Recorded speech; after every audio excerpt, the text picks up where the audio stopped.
እንደ ቁርአን አስተምህሮ ሲራጥ በጀሃነም ላይ የተወጠረ ከፀጉር የቀጠነ ከሰይፍ የሰላ ገመድ አይደለም።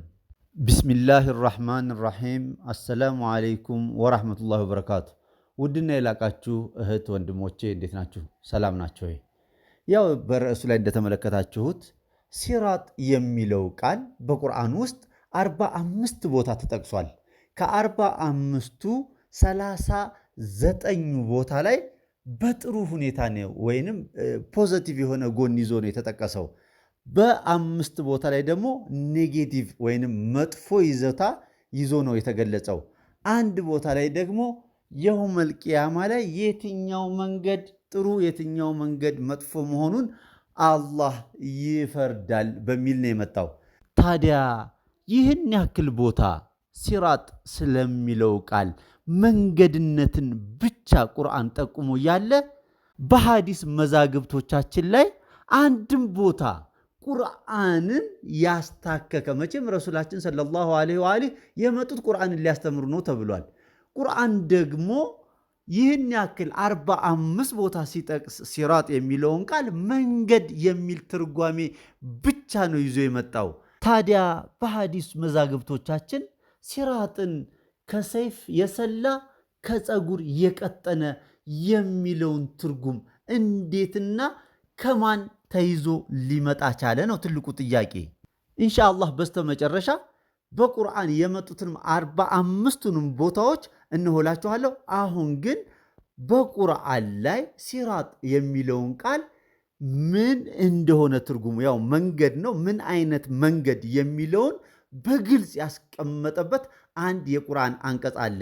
እሱን አብረን እንመለከታለን። ይህንንም የቁርአን አንቀጽ የምናገኘው በሱረቱል አንዓም ከቁጥር 151 እስከ 153 ድረስ ነው። እንዲህም ይነበባል። ቢስሚላህ ራሕማን ራሒም ቁል ተዓለው አትሉ ማ ሐረመ ረብኩም ዓለይኩም አላ ቱሽሪኩ ብሂ ሸይአ ወቢልዋሊደይን ኢሕሳና ወላ ተቅቱሉ አውላደኩም ሚን ኢምላቅ ናሕኑ ነርዝቁኩም ወኢያሁም ወላ ተቅረቡ ልፈዋሒሽ ማ ظهረ ሚንሃ ወማ በጠን ወላ ተቅቱሉ ነፍሰ ለቲ ሐረመ አላሁ ኢላ ብልሐቅ ዛሊኩም ወሳኩም ቢህ ለዓለኩም ተዕቂሉን። ትርጉሙም ኑ ጌታችሁ በእናንተ ላይ እርም ያደረገውን ነገር በእርሱም ያዘዛችሁን ላንብብላችሁ በላቸው።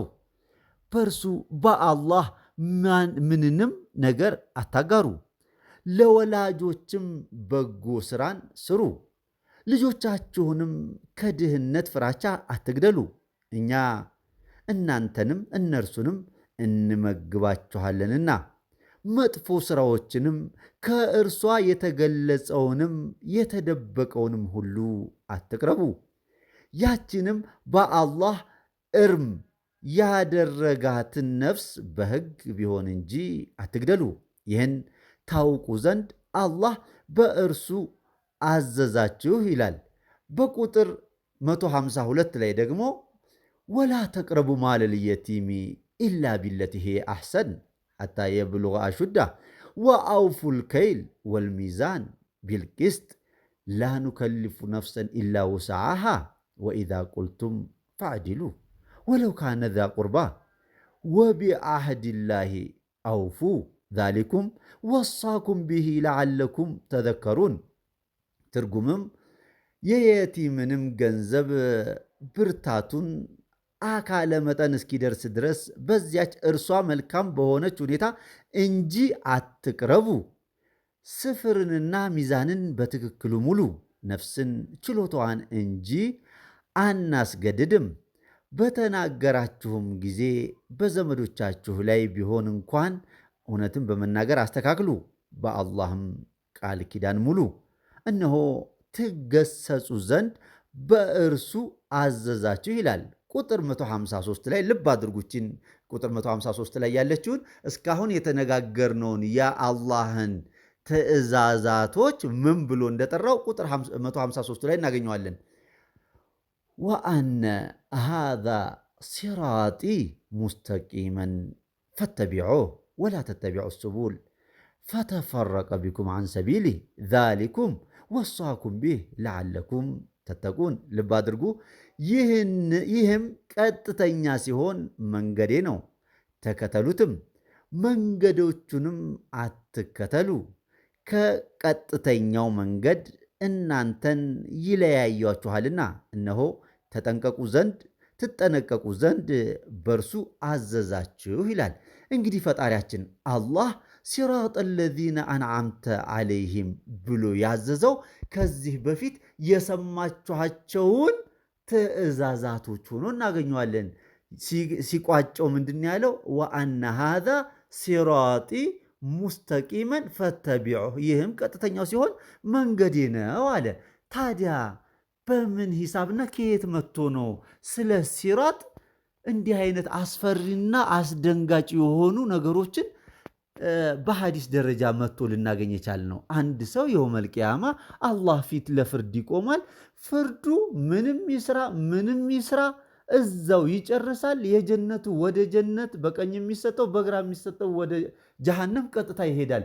ከፍርድ በኋላ ጎትቶ መንጭቆ ወደ እሳት የሚወረውር ምን የሚያደርግ እንደዛ የሚያደርግ የሚለው ነገር እስኪ ዝም ብላችሁ አቅላችሁን እስኪ ጠይቁት።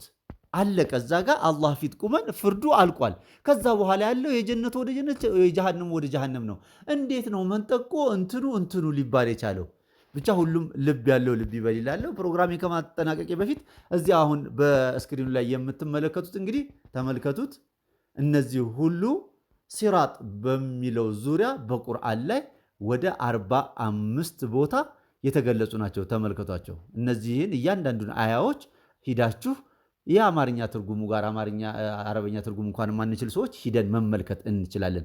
በጥቅሉ ሲራጥ የሚባለው አላህ አሁን ያስቀመጣቸውን ህግጋቶች መጠበቅ ነው። ጥሩ ሰው መሆን ነው። ወልዓስር ኢነል ኢንሳነ ለፊ ኹስር ኢለ ለዚነ አመኑ ወዓሚሉ ሷሊሓት ያለውን መተግበር ብቻ ነው ሲራጥ የተባለው። ጀሃነም ላይ የተወጠረ ከሰይፍ የሰላ ወይንም ከፀጉር የቀጠነ መንጠቆ ምናምን ያለው ገመድ የሚባል ነገር የለም። ወሰላሙ ዓለይኩም ወረሕመቱላሂ ወበረካቱ። አላሁመ ሰሊ ዓላ ሙሐመድ ወዓላ አሊ ሙሐመድ።